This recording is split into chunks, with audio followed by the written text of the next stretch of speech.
Hello dear students, welcome back to my channel physics SPSC. Electrostatics का एक question.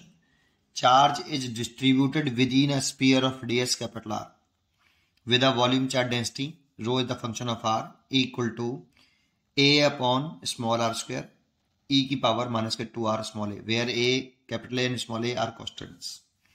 If capital Q is the total charge of this distribution, the radius of R is. देखो, हमें एक solid non conducting sphere दे रखा है जिसकी radius capital are है।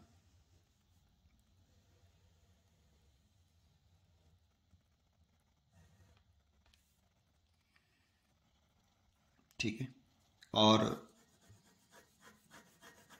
ये सॉलिड नॉन कंडक्टिंग स्फीयर है, सॉलिड है, यहाँ पे मटेरियल है नॉन कंडक्टिंग, और इसमें जो चार्ज डिस्ट्रीब्यूशन है, वॉल्यूम चार्ज डिस्ट्रीब्यूशन, वो आर के साथ वेरी कर रहा है। इसीलिए हमें क्या करना पड़ेगा, पहले अगर चार्ज को निकालना है तो स्मॉल आर पे जाके एक स्फेरिकल सेल काटना पड़ेगा जिसकी थिकनेस डी आर हो। स्मॉल आर पे जाके डी आर की थिकनेस का एक स्फेरिकल सेल काट लो। इसकी ये थिकनेस डी आर है, और इसी के अंदर कितना चार्ज डिस्ट्रीब्यूट है इस स्फेरिकल सेल के अंदर जिसकी थिकनेस डी आर है। इस चार्ज को निकालें, क्योंकि यहाँ पे जो वॉल्यूम चार्ज डेंसिटी है, rho volume charge density, volume charge density, ये जो है कांस्टेंट नहीं है। इसे बोलते हैं चार्ज पर वॉल्यूम, चार्ज पर वॉल्यूम। तो हमें क्या करना है, इसमें चार्ज निकालना है कि कितना चार्ज है, डी क्यू, कितने वॉल्यूम में, डीवी वॉल्यूम में। तो सबसे पहले इस डीवी वॉल्यूम को कैसे निकालें, इसका वॉल्यूम डीवी है, स्फेरिकल सेल है ये, ठीक है। तो area of spherical shell multiplied by thickness of the spherical shell. तो area of the spherical shell हो गया 4 पाई स्मॉल आर स्क्वायर, क्योंकि इसकी रेडियस स्मॉल आर मानी है, और थिकनेस हो गया D R.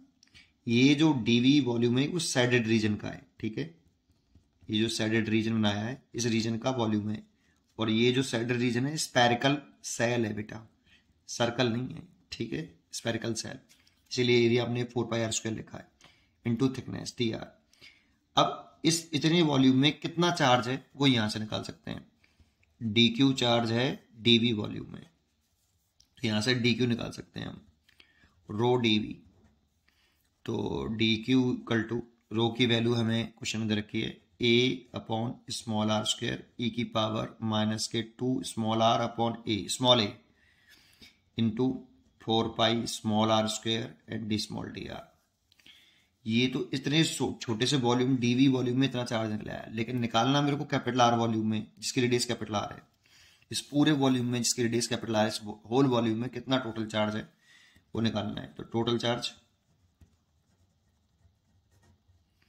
Capital Q question में गिवन है, और ये पूरा निकालना है तो इंटीग्रेशन डी क्यू।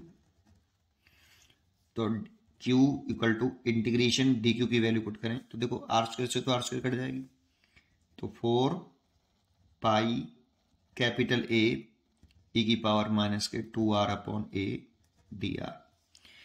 अब कितने उसमें निकालना है, यहाँ पे स्मॉल आर कितना है, स्मॉल आर इस जगह पे 0 है, और यहाँ पे स्मॉल आर कितना है, कैपिटल आर है। तो 0 से कैपिटल आर तक का चार्ज निकालना है, 0 से कैपिटल आर तक का चार्ज निकालना है। तो 4 पाई ए तो कांस्टेंट टर्म है, बाहर आ गया। इसका इंटीग्रेशन करना है, तो इसका इंटीग्रेशन का फॉर्मूला हो गया ई की पावर माइनस के 2 r upon small a over minus के 2 अपॉन स्मॉल ए। ये इंटीग्रेशन हो गया। इंटीग्रेशन करना आना चाहिए।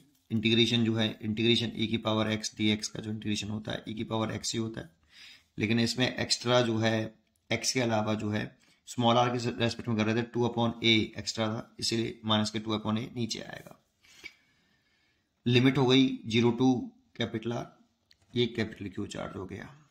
अब इस 2 से तो ये काट दिया मैंने 2 बार, ये ए ऊपर पहुंच जाएगा, तो नेक्स्ट पेज पर लिखता हूँ, और माइनस साइन भी आगे आ जाएगा, ठीक है। तो माइनस साइन आगे आने के बाद और ए ऊपर पहुंचने के बाद क्या लिखेंगे, और Q इज इक्वल टू 2 से तो 2 कट गया, माइनस के 2 pi capital A small a, ये स्मॉल ए ऊपर आ गया बेटा, और लिमिट पुट कर दी मैंने e की पावर माइनस के 2 स्मॉल आर की जगह पे किसके रेस्पेक्ट में टीचर ने किया था, स्मॉल आर के रेस्पेक्ट में किया था, इसकी जगह पे कैपिटल आर हो जाएगा ओवर स्मॉल ए माइनस e की पावर 0, और किसकी पावर 0 होती है उसकी वैल्यू 1 होती है, तो इसकी वैल्यू तो 1 हो गई। माइनस साइन का तो अंदर मल्टीप्लाई कर दूं और इस वाले फैक्टर को इसके नीचे ले आओ, तो cube upon 2 pi capital A small a is equal to, minus sign का अंदर मल्टीप्लाई कर दिया तो इसकी वैल्यू तो 1 हो गई, तो -1 का मल्टीप्लाई इसमें करेंगे तो +1 हो जाएगा, और ये माइनस हो जाएगा e की power minus k 2r by small a. अब क्या करें, इसको धल लें, इसको धल लिया है, e की power minus k 2r by small a is equal to, ये प्लस का हो गया, धल आएंगे तो minus k capital Q upon 2 pi capital A small a. अब इसे लिख सकते हैं 1 अपॉन ई की power 2r upon a is equal to 1 minus Q upon 2 pi capital A small a. इसके नीचे 1 लिख के दोनों को उल्टा कर दूं, तो e की पावर 2r अपॉन स्मॉल ए ऊपर आ गया, ये भी उल्टा करेंगे तो 1 upon 1 minus Q upon 2 pi capital A small a, इतना आ जाएगा। अब यहां पर एक फॉर्मूला हमें आना चाहिए, अगर ये फॉर्मूला हमें याद होता है log ex y, log e का base x equal to y, तो इस फॉर्मूले को e जो बेस है वो लिख लिया, और जो आगे लिख रहा है उसको ऊपर ले आए पावर में इक्वल टू x। इसको अगर हमें ये रखा हो तो इससे हम ये ले सकते हैं, और ये रखा हो हमें ये ले सकते हैं।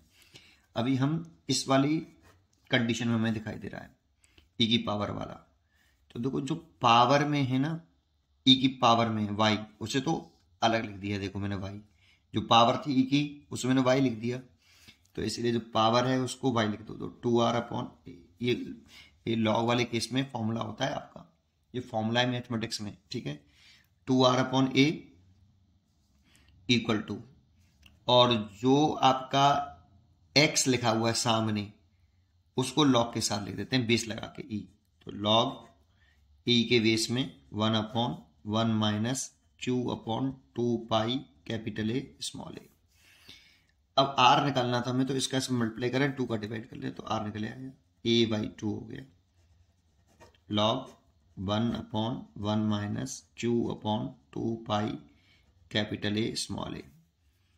ये देखो ये कैपिटल आर की वैल्यू आ गई आपकी, इतनी रेडियस होगी उसकी, इसलिए चॉइस चेक करते हैं, a बाई 2 तो इसमें है नहीं है, इसमें है नहीं है, इसमें तो है, लेकिन ये 1 अपॉन में नहीं आ रहा, ये 1 अपॉन में आ रहा है, D is correct choice, D is correct choice. उम्मीद करता हूँ कि आपको ये क्वेश्चन जरूर समझ में आया होगा, पढ़ते रहिए और खुश रहिए, थैंक यू।